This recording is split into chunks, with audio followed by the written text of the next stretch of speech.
रामा बिया है चले राजा दशरथ 36 बजना बजाई जी। रामा बियाहन चले राजा दशरथ 36 बजना बजाई जी। बीच महलिया में नाचे पतुरिया धन दशरथ जी के भागे जी। बीच महलिया में नाचे पतुरिया धन दशरथ जी के भागे जी।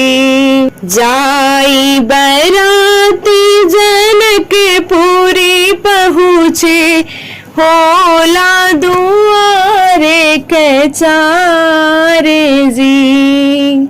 सब तो निहारे आरती से बराती सासु निहारे दामाद जी।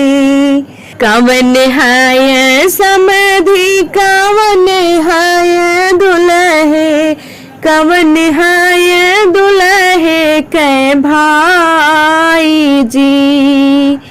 जेकरे ही मथवा पे लाल पगड़िया उहे है समधि तुहार जी। जेकरे ही मथवा मऊर भले सोहे उहे है दुलरू दामाद जी।